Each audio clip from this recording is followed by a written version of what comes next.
மாண்புமிகு சட்டமன்ற உறுப்பினர் அனிதா ராதாகிருஷ்ணன் அவர்கள் இன்றைய முதலமைச்சர் ஒரு தேவதூதன் அல்ல, தேவதூதனாக இருந்தாலும் கூட ஜனநாயக நாட்டில் விமர்சிக்கப்பட சட்டத்தில் இடம் இருக்கிறது. இது இந்திய அரசியல் சாசன சட்டத்தை முழுமையாக இவர்கள் மீறி இந்த கைது நடவடிக்கையை எடுத்திருக்கிறார்கள். இந்த ஜனநாயக நாட்டில் ஒரு பொதுக்கூட்டத்தில் ஒரு கட்சியினுடைய தலைவரை, ஒரு தமிழ்நாடு முதலமைச்சரை விமர்சிப்பது என்பது நடைமுறையில் பல்வேறு அரசியல் கட்சிகள் ஆளுகிற கட்சியாகவும் எதிர்க்கட்சியாகவும் இருக்கிறது நடைமுறை. அனிதா ராதாகிருஷ்ணன் அவர்கள் முன்னாள் அமைச்சர், இப்போதைய சட்டமன்ற உறுப்பினர். அவர் கைது செய்யப்பட வேண்டிய அளவிற்கு ஒரு கடுமையான ஒரு குற்றவாளி அல்ல.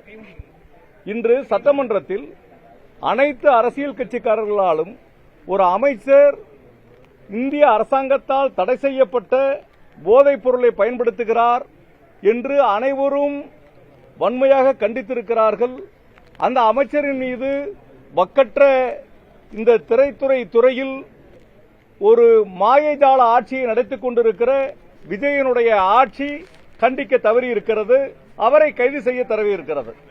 அதே நேரத்தில் ஒரு பாலியல் வன்கொடுமை, ஒரு பெண்ணை சிறுவைகுண்டத்திற்கு அழைத்து வந்து சட்டமன்ற உறுப்பினரோடு, சிறுவைகுண்டம் சட்டமன்ற உறுப்பினரோடு இணைந்திருக்கிறவர்கள், அந்த பொன் மானபங்கப்படுத்திருக்கிறார். அவர் காவல்துறையிலே அவங்களுடைய அந்த அம்மா ஒரு காவல்துறையில பெட்டிஷன் கொடுத்திருக்கிறாங்க. அது விஷயமாக அந்த சட்டமன்ற உறுப்பினரோ அவரை சார்ந்தவரோ கைது செய்யப்படவில்லை. இங்கு இந்த நாட்டில் எங்கு பார்த்தாலும் வன்முறை, எங்கு பார்த்தாலும் பாலியல் வன்கொடுமை என்று பல்வேறு கொடுமை தமாக கட்சிக்காரர்களால் அத்துமீறப்பட்டிருக்கிறது. அவர்கள் யாரும் கைது செய்யப்படவில்லை. இன்றைய தினம் நிதித்துறையினுடைய அமைச்சர் நீதிமன்றம் நாளைக்குள் சரணடைய வேண்டும் என்று நேரடியாக பாண்டிச்சேரியினுடைய நீதிமன்றத்திற்கு மனைவியை உலக்கையால் அடிக்கப்பட்டிருக்கிறார். அவருடைய மனைவியினுடைய சகோதரரையும் அடித்திருக்கிறார். நேரடியாக தாக்குதல் நடத்தி உயிருக்கு பங்கு விளைவிக்கக்கூடிய செயலை செய்திருக்கிற ஒரு அமைச்சரை கைது செய்வதற்கு இந்த அரசுக்கு துப்பில்லை.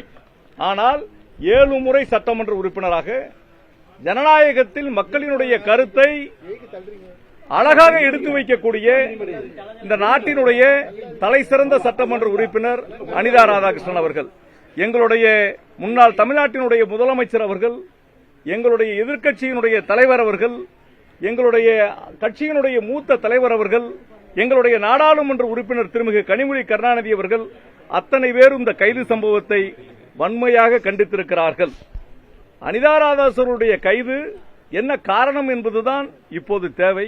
இங்க இருக்கக்கூடிய பத்திரிகைக்காரர்களுக்கெல்லாம் யார தெரியும்? அனிதா ராதாகிருஷ்ணனை தெரியும். இந்த காவல்துறை இவ்வளவு தொலைக்கு ஒரு அவமானமான ஒரு விஷயத்தை செய்ய வேண்டிய அவசியம் இல்லை. அதனால இந்த கைதை வன்மையாக என்ன செய்யறோம்? கண்டிக்கிறோம். வக்கில்லாத ஆட்சி நடத்துகிற விஜய் அவர் ஒன்னும் விமர்சிக்க என்ன மீட்டிங்ல பேசியிருக்கிறாரு? நான் கேட்கிறேன், அனிதா ராதாகிருஷ்ணன் மீட்டிங்ல பேசினது ஏன் ஒரு ஜோசப் விஜய் முண்டி ஓட்டு போறாரு, முண்டி ஓட்டு போட்டதுனால மக்கள் ஓட்டு போட்டாங்களா? அப்ப நான் ஜோசப் அனிதா ராதாகிருஷ்ணன் நான் சொல்றது சொன்னா நான் மொண்டி ஓட்டினா தலைகளா கூட போவேன். நான் கேட்டிருக்கிறார் மக்கள்கிட்ட, நான் இத்தனை முறை நான் பாடுபட்டு இருக்கிறேன், இந்த மக்கள் இப்படி மாறுபட்ட தீர்ப்பை எல்லாம் சில நேரங்களில் கொடுத்திருக்கிறீங்களேன்னு சொல்லி பேசியிருக்கிறார். என்ன விஜயை பற்றி பெரிய தப்பா பேசிட்டாரு? அவர் முதல்ல விமர்சிக்கப்படக்கூடாத அளவிற்கு யார் இருக்கணும்? ஜோசப் விஜய் அவர்கள் இருக்கணும். ஒரு மாநில முதலமைச்சர் சட்டமன்றத்திலேயே அவமானகரமா நடக்கிறார். அங்கேயே சினிமா. எனக்கு எத்தனை பேர் கைது? நான் சட்டமன்ற உறுப்பினர் தான். அனிதா ராதாகிருஷ்ணனை கைது பண்ணிட்டீங்க. இந்த காவல்துறை கண்காணிப்பாளர் அலுவலகத்துக்கு முன்னாடி தான் இருக்கிறேன், என்னை கைது பண்ணுங்களேன். எத்தனை பேர் மேல எஃப்ஐஆர் போட முடியும்? திமுக ஒன்னும் உங்களுடைய அடக்குமுறைக்கெல்லாம் அஞ்சுகிற கட்சி கிடையாது. சிறைச்சாலைகள் தூள் தூள். எங்களுடைய கட்சி ஜனநாயக ரீதியில் நாங்கள் இந்திய எதிர்ப்பு போராட்டத்தை, மிசாவை, பல்வேறு போராட்டங்களை பார்த்திருக்கிறோம். சிறைகளை சென்றிருக்கிறோம்.